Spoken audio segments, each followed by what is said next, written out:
Hello friends and my dear students, I welcome you all to my channel. I hope you are all well and your studies are also going on well. In this video I am starting a new chapter which is measures of central tendency.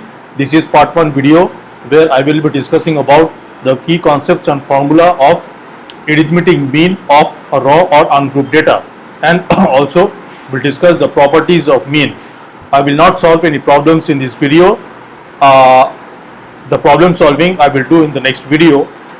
This video could be a little longer than usual videos because there are lot of concepts to discuss. So this video is part of the this video is part of the playlist CBSE Maths for class 9 following the textbook of author RD Sharma. If you find this video beneficial, then please like it, share it with your friends, and if you want to further support me, then please subscribe to my channel and do not forget to press the bell icon so that you will be notified by my future videos. So let's start part 1 video on the chapter of measures of central tendency, where I will discuss about arithmetic mean.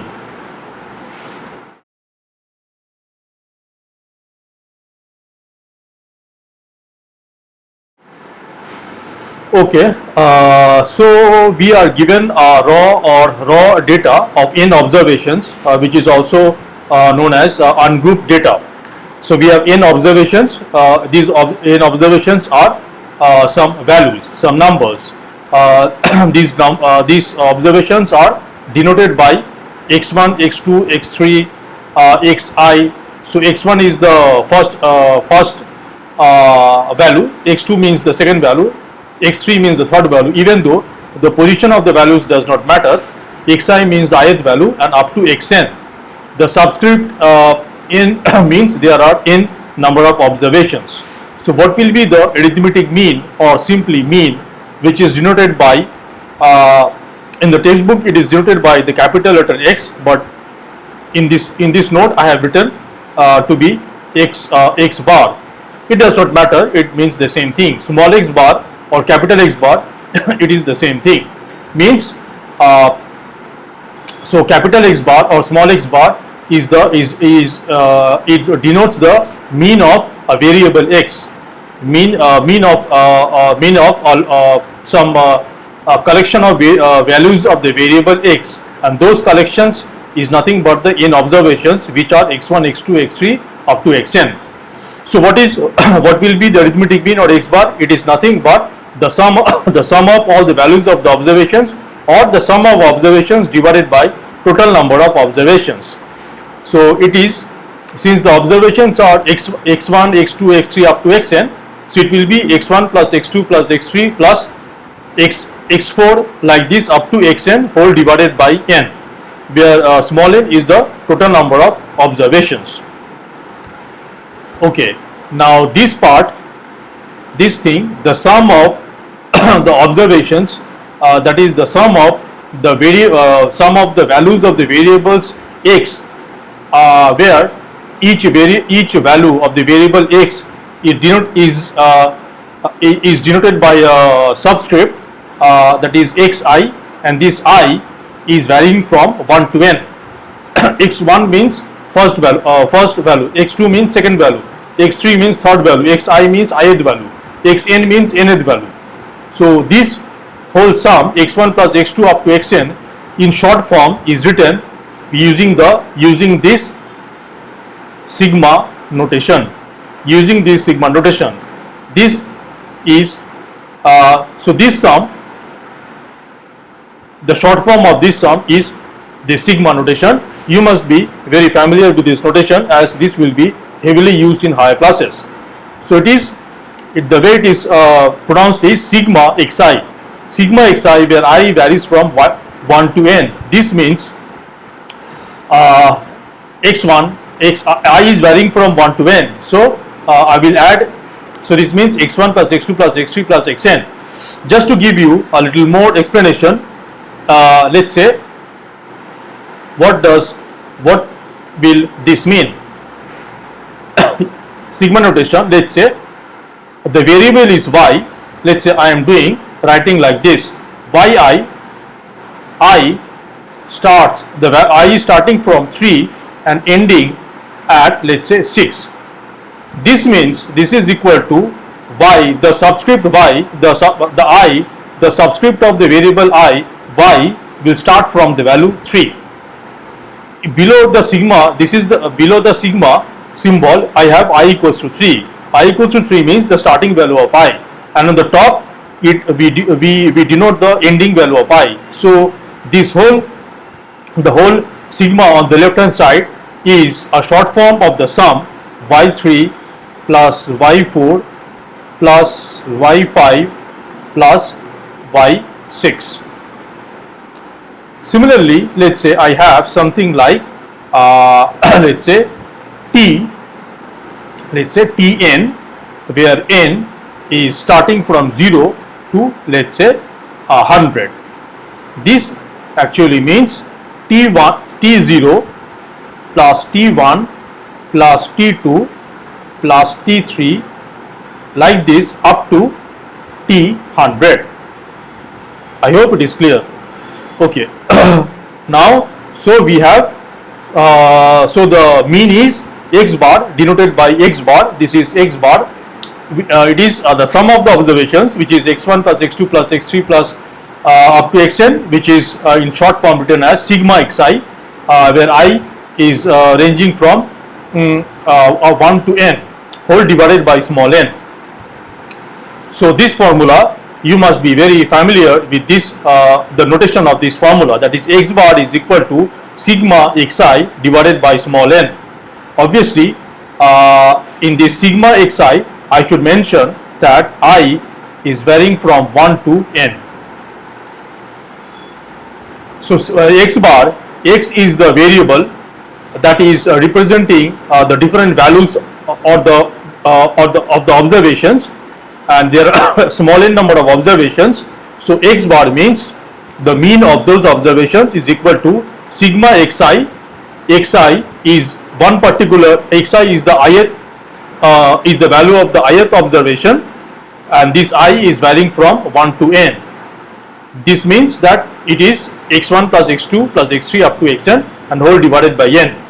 Now from this formula, if I do cross multiplication, from this formula, if I know the mean and if I know the number of observations, I can find what is the sum of the value of the observations. So sigma xi is equal to x bar multiplied by n. This is also very important formula, very widely used in solving problems. Okay, so this is the fundamental definition of the mean of n observations. It is the sum of the observations, sum of the values of the observations divided by the number of observations. Okay, now let's see what some properties of this mean of some observations. Now by x bar, if it is not stated, x bar will always mean x bar denotes the mean of some values of the variable x. The variable is x. It is assuming, it is taking n number of values, and then the mean of those n number of values is denoted by x bar. Okay. Now, so if I have the observations x1, x2, x3, xn, then x bar is the mean of those observations. Now the first property says that if you add a particular constant, the same constant, non-zero constant, to all the observations, in this the constant is k. So I am adding the constant k to x1, I am adding the constant k to x2, x3 and to xn. So if I change the values of the observations by adding a constant k to all the observations, then what will be the new mean of the new observations? It will be the previous mean, the original mean plus the constant, that is x bar plus k. So if you add some constant to every observation, then the new mean is nothing but the original mean plus the constant. Similarly, if you subtract a constant from every observation, then the new mean will be the original mean minus that constant. This is property 2. Property 3 and property 4 are similar to 1 and 2, but in this case, for property 3 and 4, the constant k should not be 0. So if you multiply all the observations by a non-zero constant k, then the new mean of the observation, so the new observations is becoming kx1, kx2, kx3, like this up to kxn. So the mean of this new observation will be the original mean, that is x bar multiplied by k. Similarly, the mean of, so if you divide all the observations, if you divide every value of n observations by k, non-zero constant k, then the new mean will be the original mean x bar divided by k. Now, I am not proving these results. If you all the proofs of these results are already given in the textbook. You can look in the textbook. But I think if you applying the basic definition of arithmetic mean, you can easily prove yourself all these results. Property 5 says that if you subtract the mean of n observations, let's say we are having the observations are x1, x2, x3 up to xn, and the mean is x bar.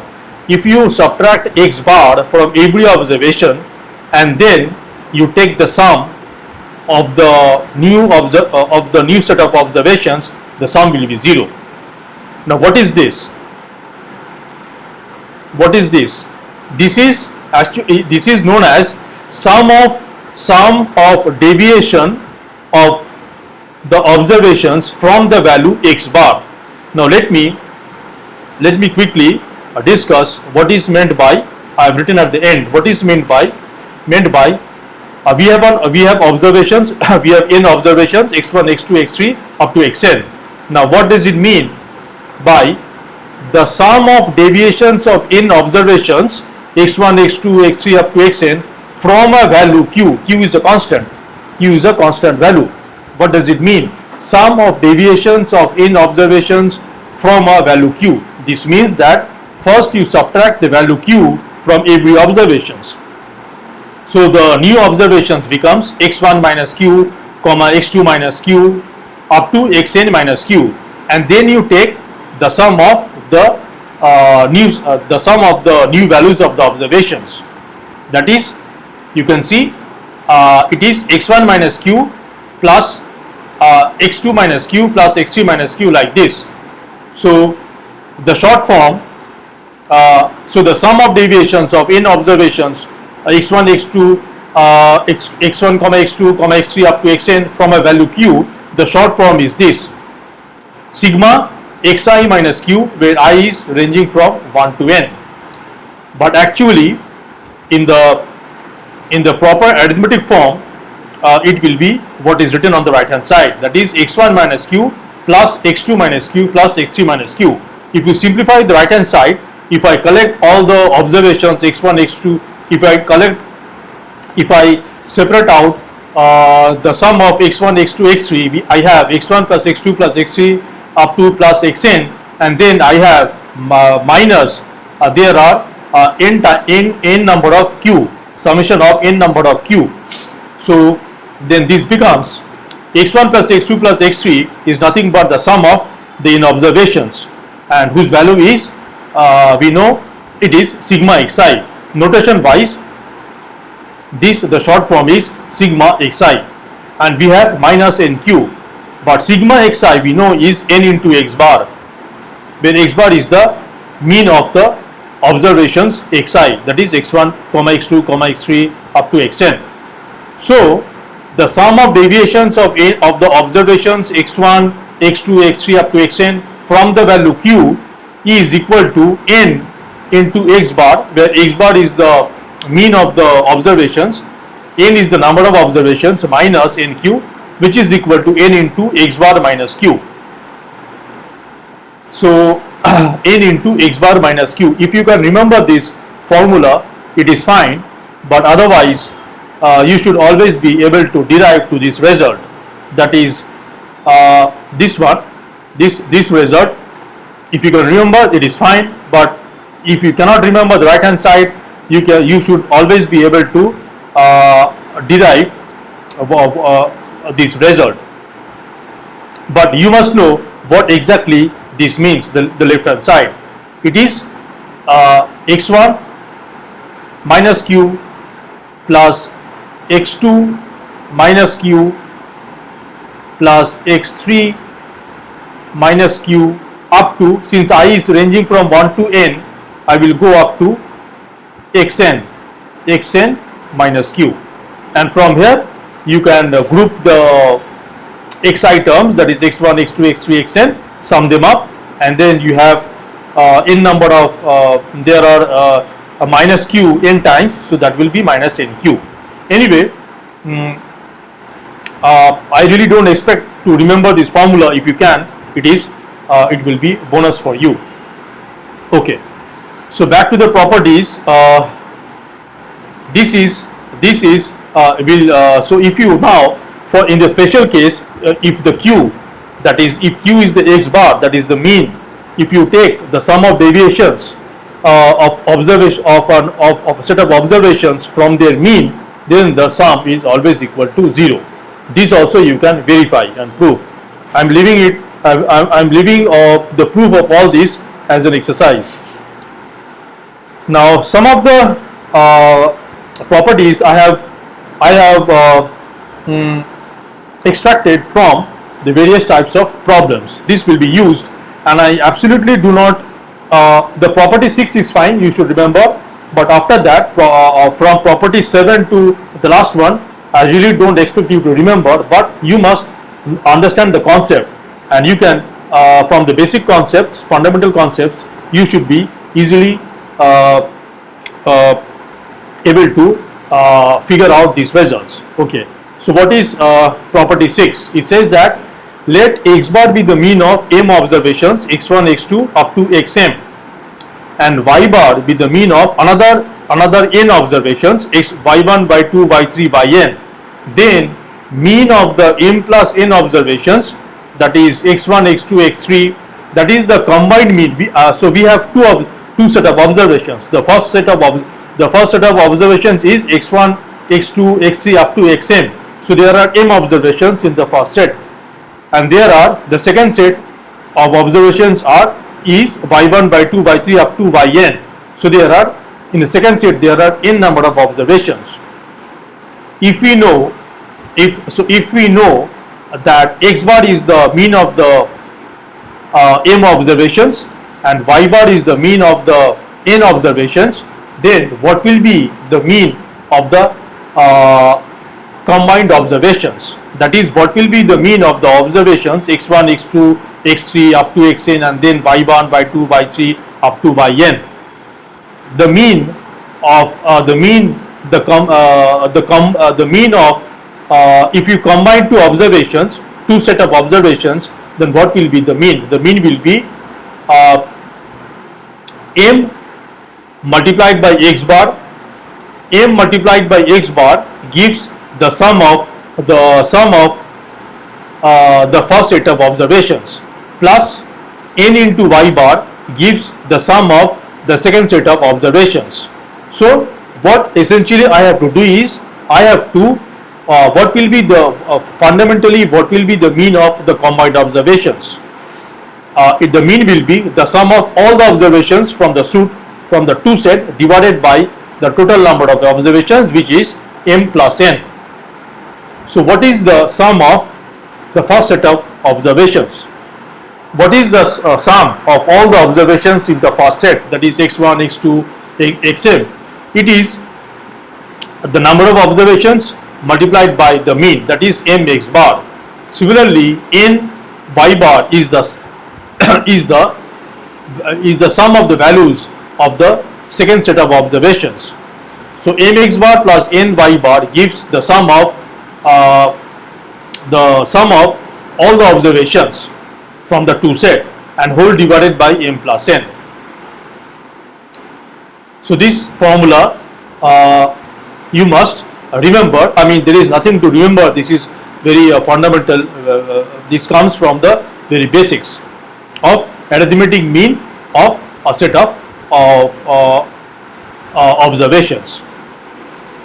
Okay, property 7 says that if x bar is the mean of n observations, then the mean after excluding a value a from the observation is, let's say you have a set of observations x1, x1, x2, x3 up to xn. There are n number of observations and their mean is x bar. Now suppose, so you know n and x bar, and then you are asked that from those observations a value a is excluded, then what will be the mean? So now when one value is excluded, obviously the number of observation is becoming less by 1, so it will be n minus 1. So what will be the mean of those n minus 1 observations? The concept is that when a was there, when a was included, then the sum of the n observations was n multiplied by the mean, that is n x bar. Now I need to subtract the value which is being excluded, that is a.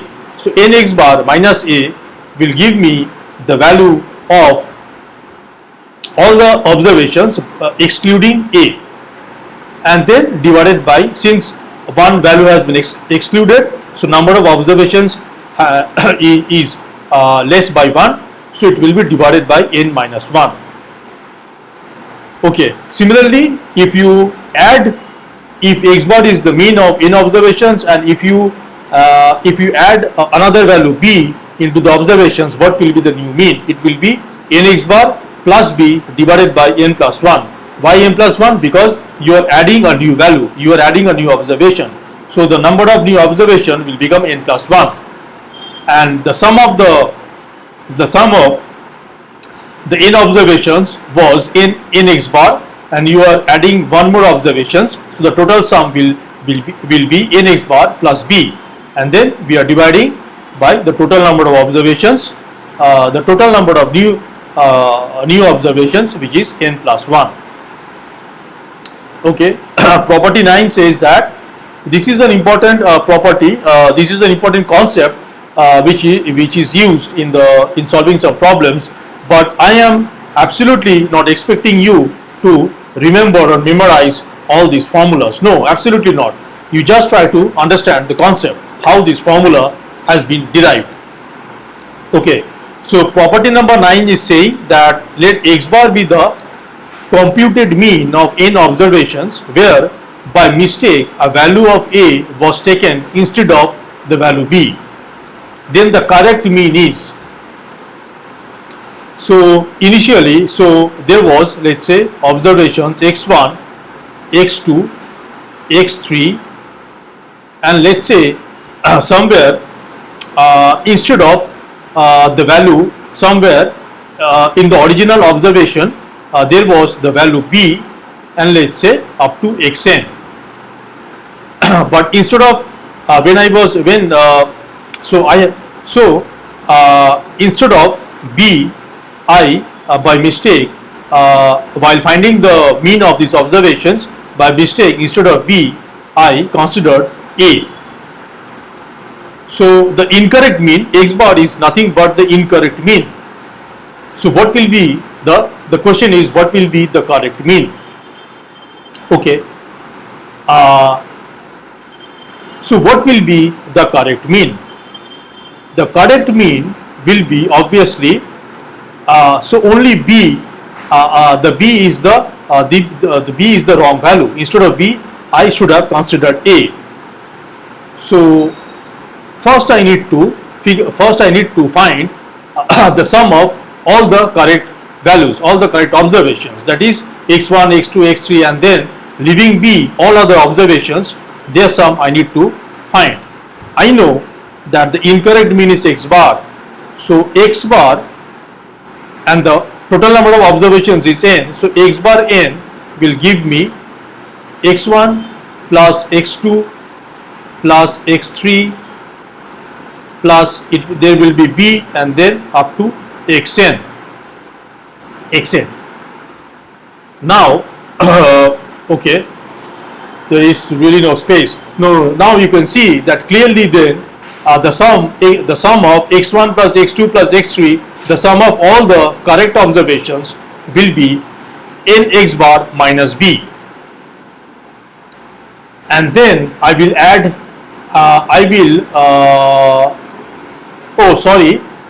the correct the incorrect b is the correct value. Sorry, this will be a is the incorrect value, a is the incorrect observation and b was the correct observation.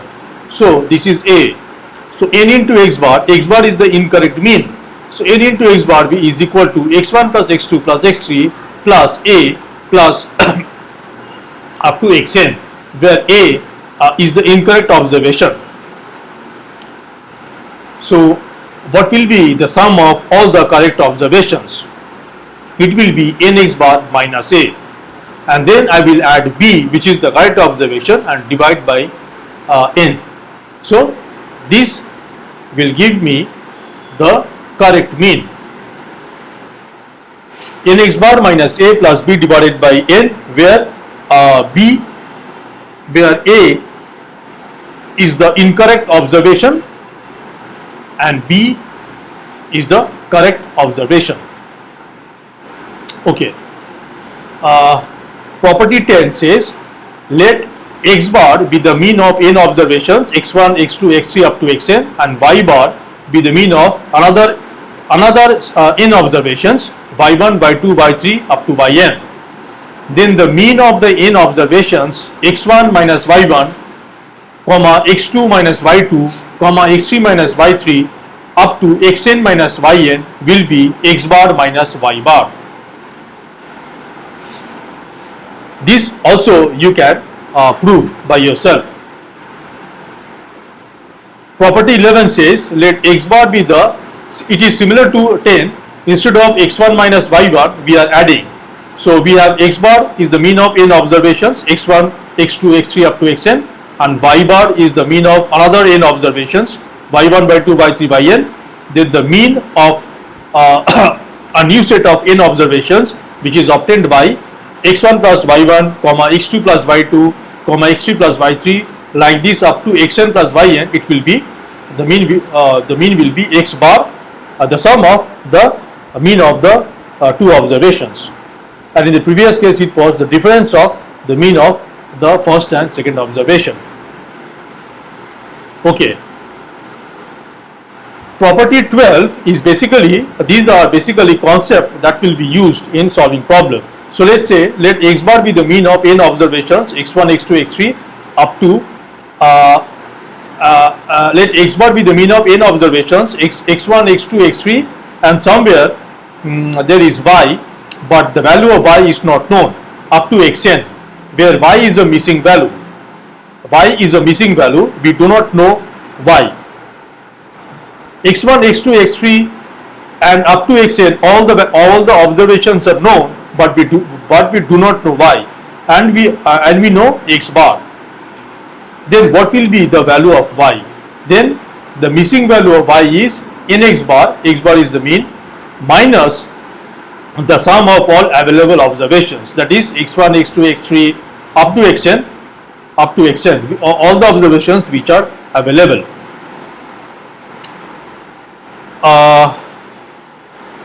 I will highly request you and recommend you or suggest you to prove all the properties, all these 12 properties that I discussed. Even though I have not shown the proof, please try to prove. That will give you a much clarity of the concept of the arithmetic mean. In the next problem, I will solve problems from the textbook of author RD Sharma and apply the concept of arithmetic mean and all these properties. I hope this video was beneficial. If it is so, then please like it, share it with your friends, and once again please support me by subscribing to my channel, and do not forget to press the bell icon so that you will be notified by my future videos. Stay tuned for the next video where I will be solving problems on the arithmetic mean. concept of arithmetic mean and its properties that are discussed in this video. I am ending the video here. Thanks for watching, and until the next video, take care and bye.